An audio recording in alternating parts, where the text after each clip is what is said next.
All right, this is Kenny Temore here. I'm really excited to bring you my first video on Fantasy iTeam. If you are new to Fantasy iTeam, then look no further. This is your one-stop shop around how to get into the game, what it's about, how it works. I know there are so many people, thousands of people that use the FPL official league. To be honest, I never got started on that. I fell into Fantasy iTeam. I used to teach at a school, and some of the guys there were using Fantasy iTeam, and I thought I'd jump on board. And since then, I've never sought to try any other one. So I looked on the internet, and I was looking for videos around Fantasy iTeam and just fantasy football in general. It's just a little pastime hobby of mine that I play with some friends. But I couldn't find any videos. I mean, some of the videos are really old, and they just weren't that great. So, well, they were okay, but the people just seemed to just kind of forget about them. Anyway, so if you're new, or if you've seen a post of mine on Facebook about getting involved, and you like a bit of competition, you like a bit of fun, a fun challenge around some sports, and you're interested in football, then check out some of these videos. Hopefully, they're going to be helpful. I don't know how many I'll do, but I'm interested to talk about.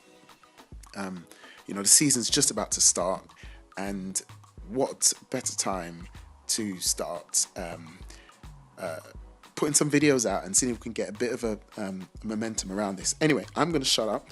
And so, if you're watching this and you're new, then keep watching. If you know all about Fantasy iTeam, then or you're not new to fantasy football, then the likelihood is that these videos may not be that helpful for you, although I do want to talk about my choices, and that might be interesting for you to listen to, hopefully. But even more so, I'd love to hear your comments and thoughts about some of the choices. Okay, without further ado, I'm going to shut up and get started. So you're a newbie. What do? So you're going to create a new team. Okay, choose English Premier League, because that's the one I choose, and that's just a good place for us to start. All right, so you can see the rules there. They're quite straightforward. You pick 11 players with a maximum of 4 players from any one team. So if you choose some Arsenal players, you couldn't choose any more than Lacazette, Iwobi,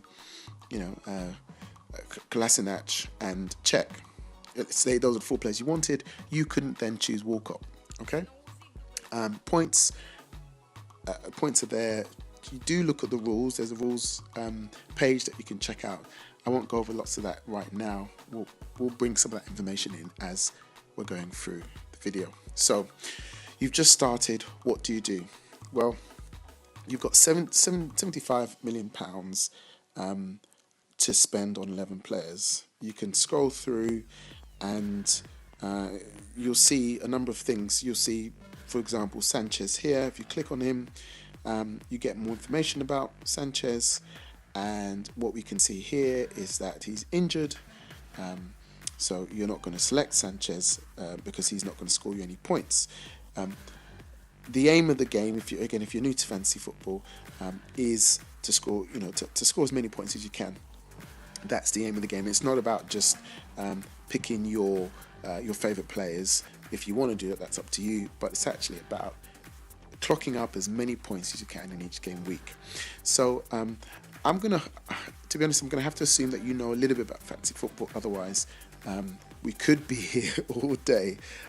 So I'll try and cover as much as I can in a short space of time. So, the league, it's Friday now, so the first game is going to start tonight. So it might be that when you watch this video, you would have missed the first game potentially, or you might have already started in Fantasy iTeam, and so actually you're seeing these videos still early in the season. Anyway, you should have, or what you want to do is choose your team. So for the moment, I'm going to just pick some players. We want a goalkeeper. I'm going to talk you through my thinking in terms of how you select a team. It's the start of the season. It's the time where most people probably want to experiment because even if you make some mistakes, you're not going to be that far behind lots of other people in your mini league. First thing about a goalkeeper is that you want to think carefully. So let's say, let's just go with Lloris for the moment. Okay, so you select the price, and he jumps on your pitch. Now, goalkeepers score points through clean sheets, or every 2 saves you make, you get a point. Okay, so you've got Lloris there. If he keeps a clean sheet, he gets 5 points, and the goalkeeper also clocks up points, 1 point for every 2 saves they make. So you've got to bear that in mind. Again, I'm just going to throw in some, just so we can get a full team there. I'm going to throw in just random players here. So we've got our hope the screen scrolling isn't confusing for you. All right, so we've got our defenders. I'm going to set up with a standard 4-4-2 for the moment. Let's go to our midfield. Okay, you'll see these symbols on the left hand side. The cross, of course, means Eden Hazard is injured. He's actually going to miss, I believe, at least the first few weeks, which is going to impact the players you choose. The question mark means that basically there's a question mark on whether they're going to start or not. It might be either that they're injured or just not available, or they might be selected. Well, actually, not so much the last point, but usually it's because there's been a press conference and the manager said that Coutinho or Ozil or Mane are maybe 50% or 70% or something like that. So you want to avoid anyone with a question mark, or if there was an S, it would mean they're suspended. So let's I've got this on value, but I'm going to put this on just sort of alphabetical or club, so that we can get a bit of a mixture here. So we've gone for a 4. We're going to go for a 4-4-2. Okay. Again, I'm just picking players at random here, so we can then start talking about your selection.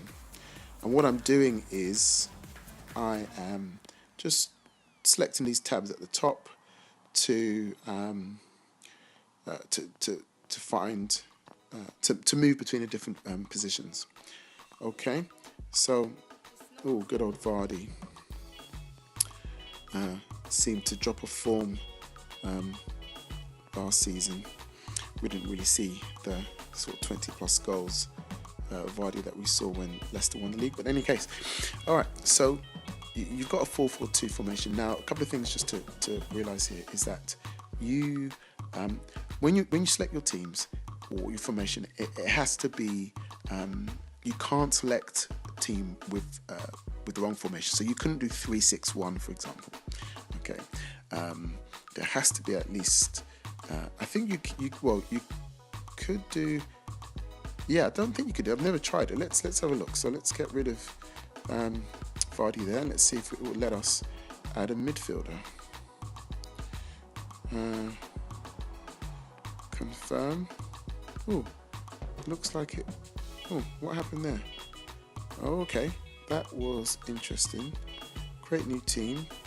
Going back in there again. It looked like maybe. Got some issues there with my screen. Sorry about that. I'm not sure what happened there. Let's try that again. So, just going to interestingly test if it will allow us to do a 3. I think I had. Oh, there we go. Okay, 2 many players from the same club. So that's basically you can only have a maximum of 4 players from any club. Let's just see. I'm quite curious now to see whether it will allow us to do let's change that so we can mix it up a bit. It will probably tell us we've got the wrong formation. Yeah, you have selected too many players for this position. Okay, so standard formations like 3-4-3, 4-4-2, 4-5-1, or 3-5-2, I think are the ones that you can use. So we're left with 2 more players, and we're going to go with, let's just check Costa and Vardy there. Okay, and then you go to confirm. I'm going to put my team name. Fun on Zidane.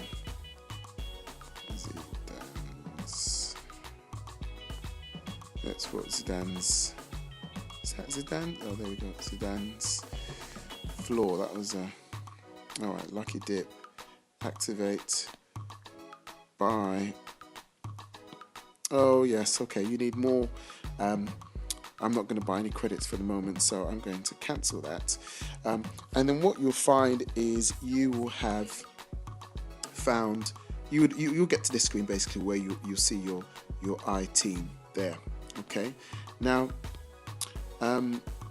players. So some of the things to think about for this forthcoming game week, if you've already chosen your team, you can, I mean, in terms of the interface here, it's all a bit self-explanatory. I would go to the settings or to the help, sorry.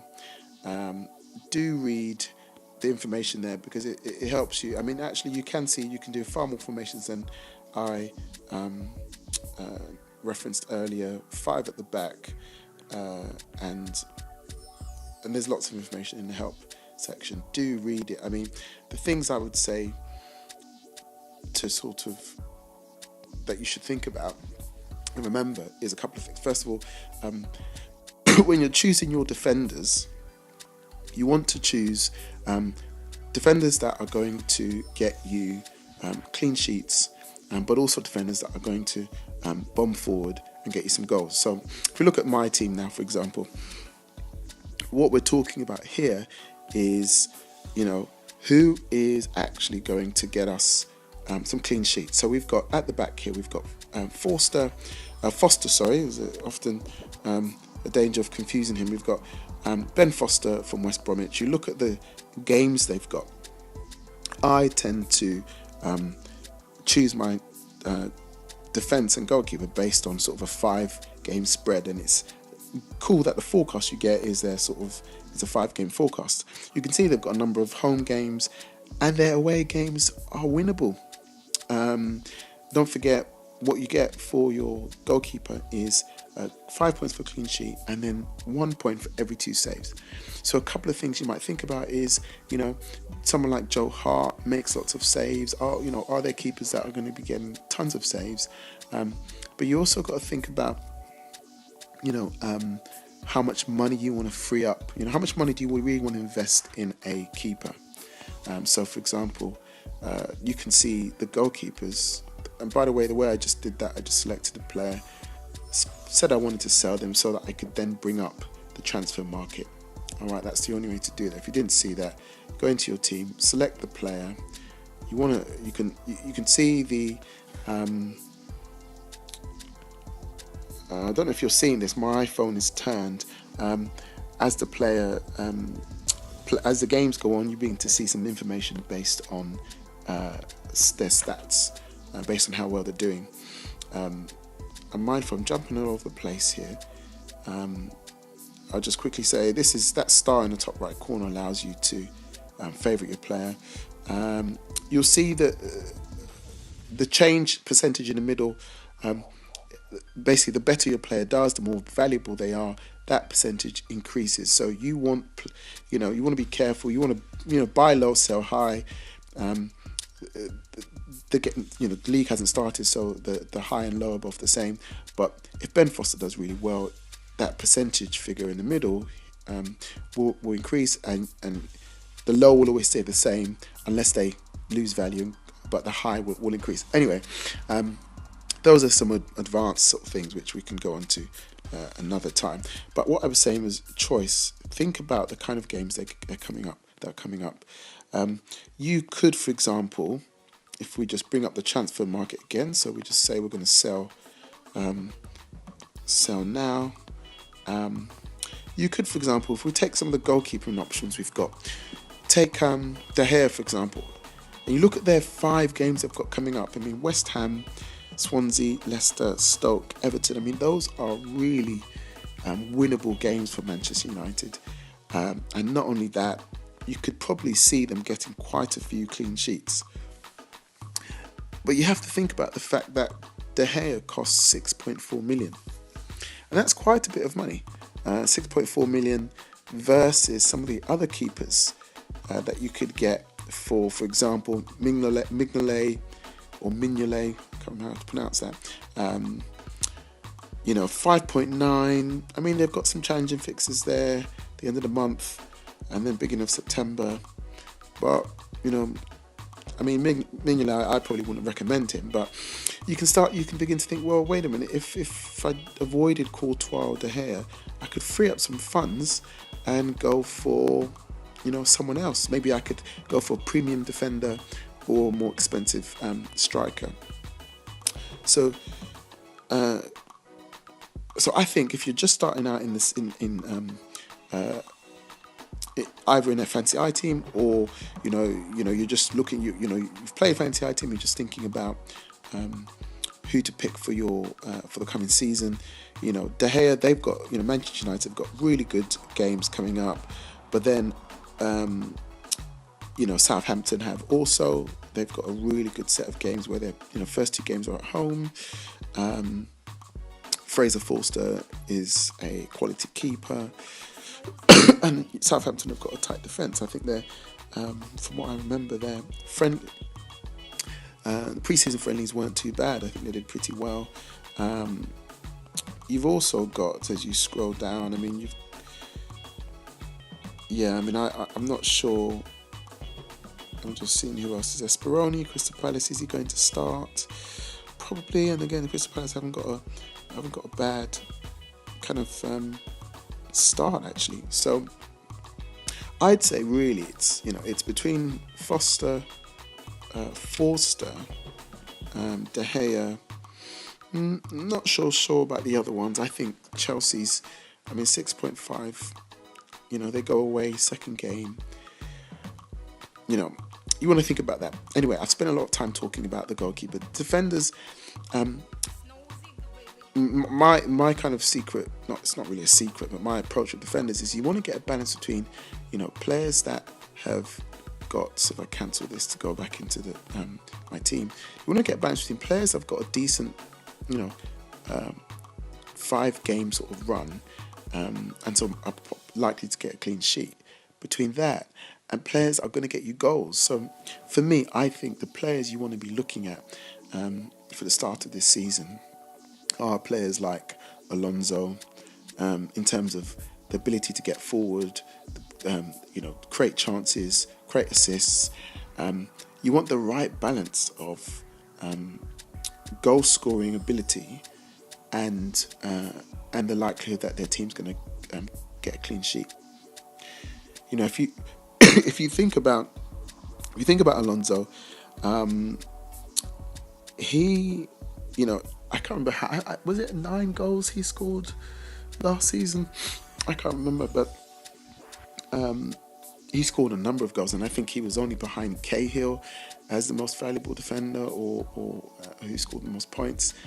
So you think over the course of 5 games, they might, Alonso might, or Chelsea might let in a goal against Spurs, away at Spurs. They might let in a goal home at Everton. But if Alonso scores, and let me just double check this, but I believe it's 7 points if you're a defender. So yeah, for goalkeepers and defenders, 7 points. Probably should have shown you this before. This is what I was talking about in terms of some of the how you score points, basically. It's interestingly in FPL, the official one, if your midfielders get clean sheet bonuses, which I think is makes it a little bit easier. But anyway, obviously, the captain is a huge one. Your captain doubles your points. So basically, the game is based on selecting the right captain. That's a huge one. I talked about clean sheets, goals conceded -1. If your keeper saves a penalty, I forgot about that. 5 points. Penalties missed.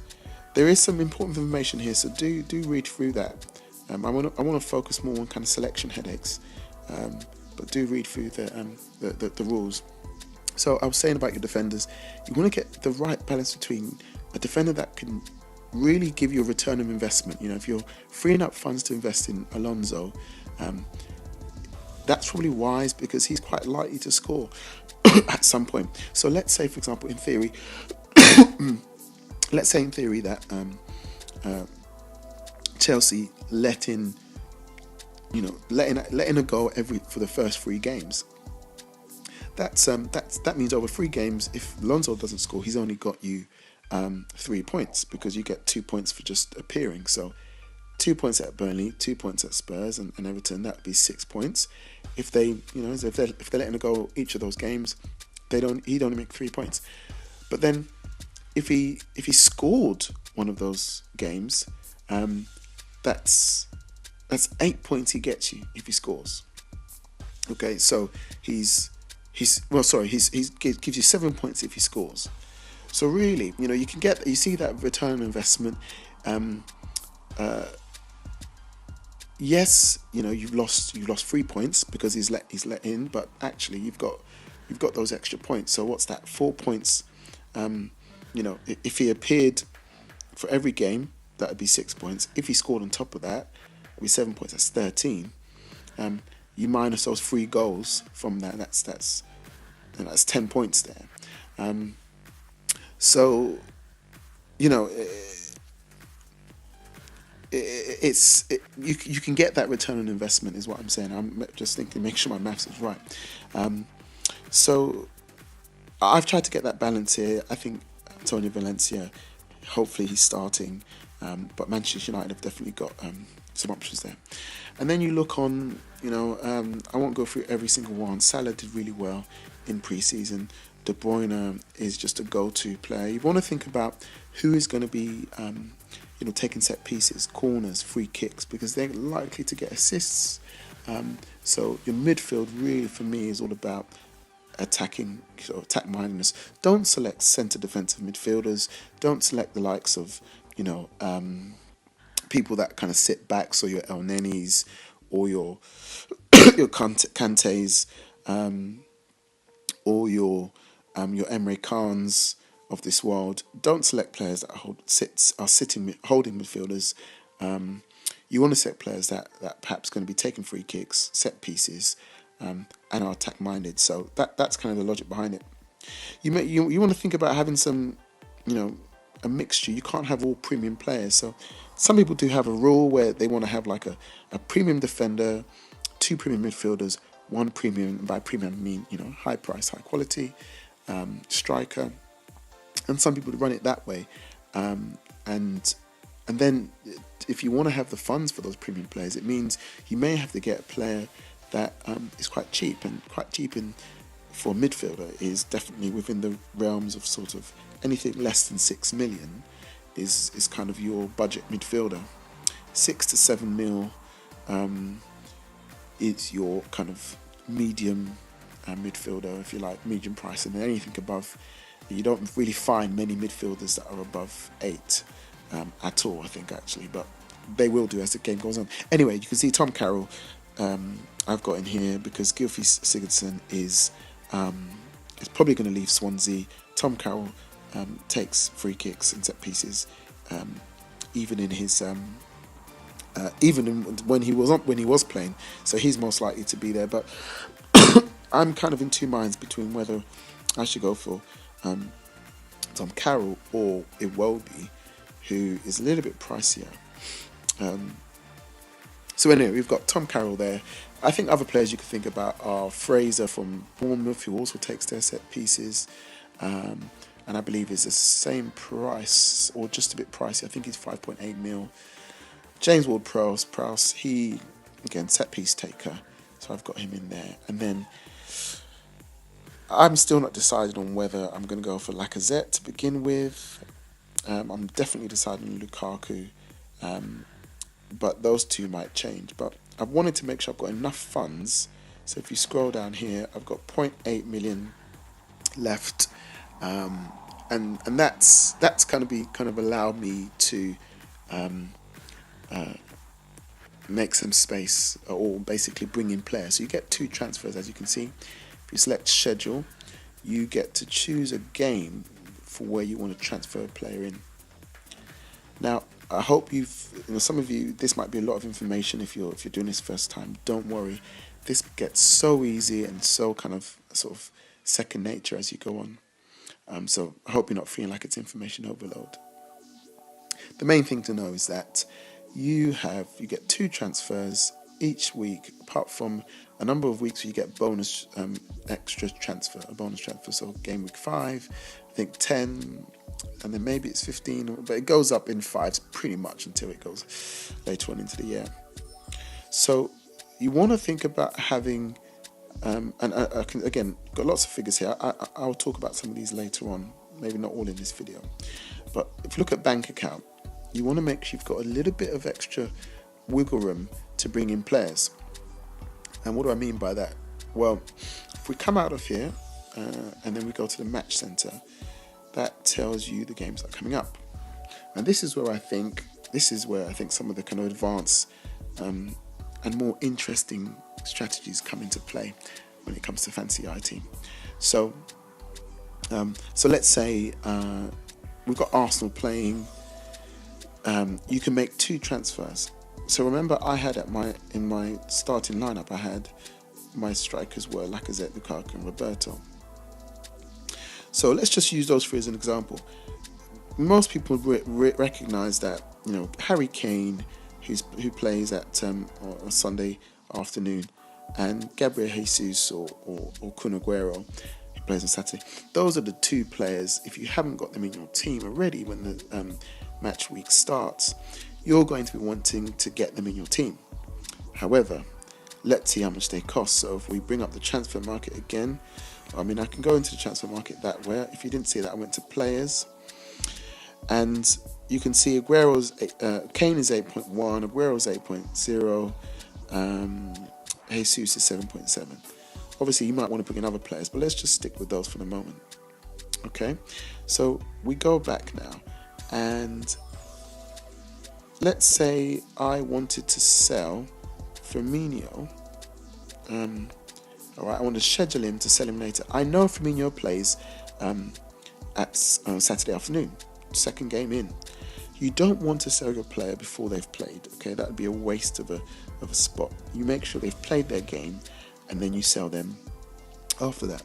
So you want to schedule them in just in case you forget, or just in case you might want to change your mind.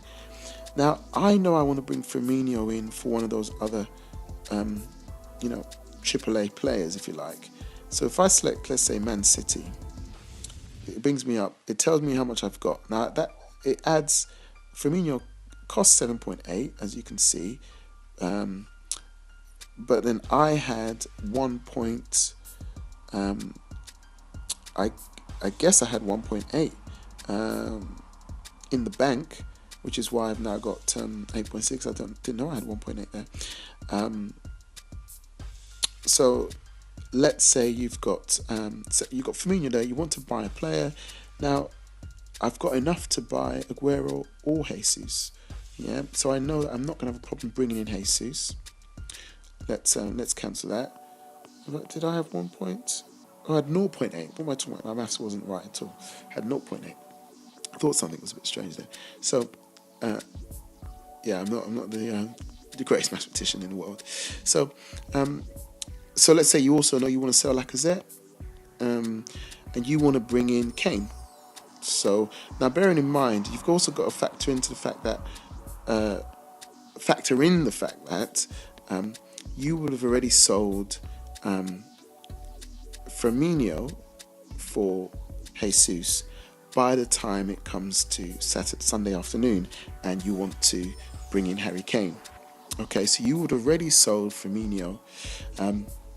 So you've got to think about how much money you're going to have by then. I mean, the system will tell you whether you won't have enough money if you've already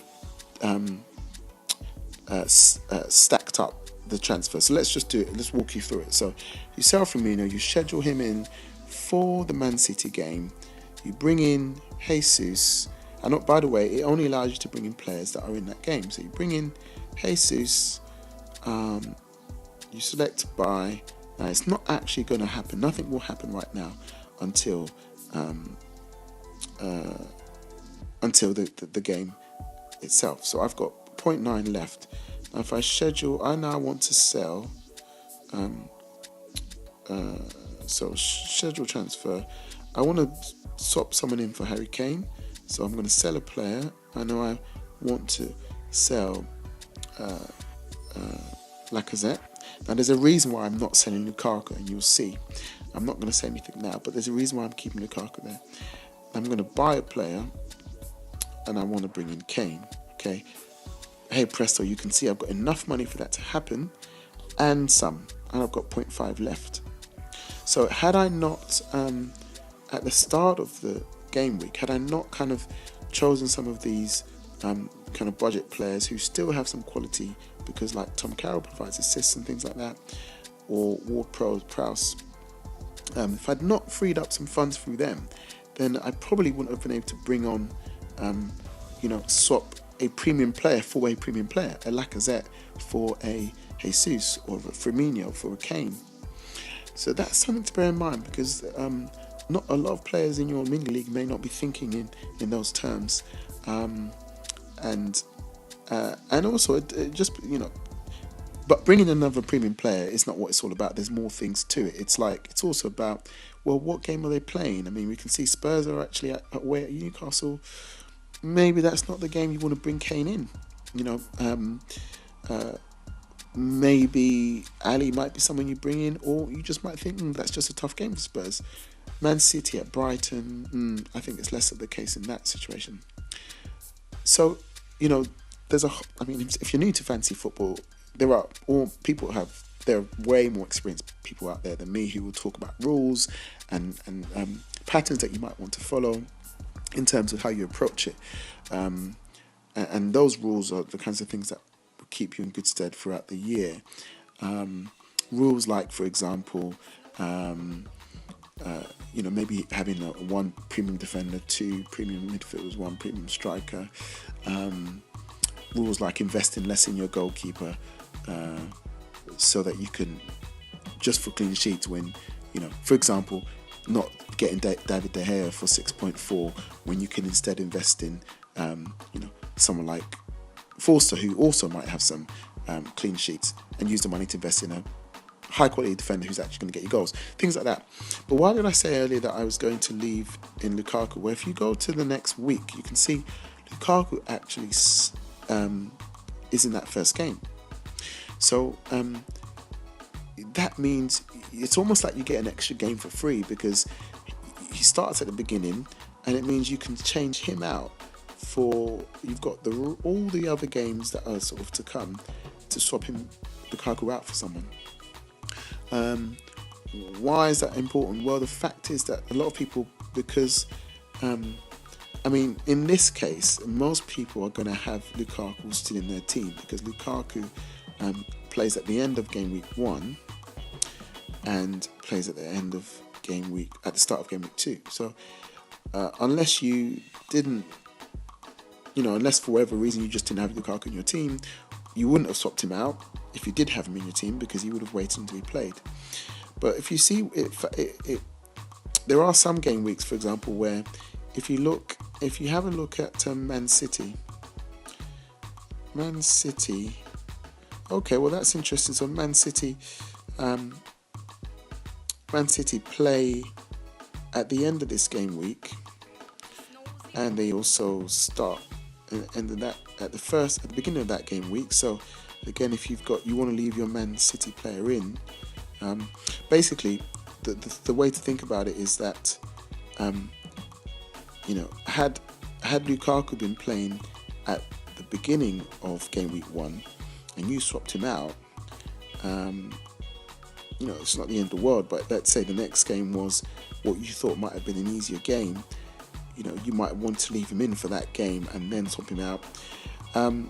Let's see if there isn't a game week where that happens. That's Man City. Okay, so this is an example of what I mean, actually. So we've got game week 3 to game week 4. See, Gabriel Jesus is there at the beginning. He starts. And then you can see that actually they're going to start again game week 4. And the reason why you want to think about who's starting is because, as I said, it means once they've played, if they're a player that's likely to score, you get the points from them, and then you can swap them out, and you've got all manner of, other options to swap them out for. So here, game week 3, you're thinking about, ensuring that Jesus or Aguero stay in, but you swap other players around them, because perhaps you know that there's a game coming up where you can use them again and then swap them out. You basically want to try and, I mean, you can't really avoid it, but it's not helpful. Let's say if you've got, let's say Man City were playing in this middle, in this on the Saturday night, and you know, and there are other teams or other strikers who are also playing at the same time. Well, you can't swap them out for, obviously, for a striker that is playing at the same time. If you do, then you don't get points for both players.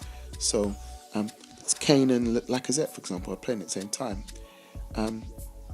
You know, if I had Lacazette in my squad the week before, all right, and I wanted to bring in Kane, I couldn't. Well, I could, but I wouldn't get any points for Lacazette in that game. But I'd get points for Kane. So there's nothing you can do about that.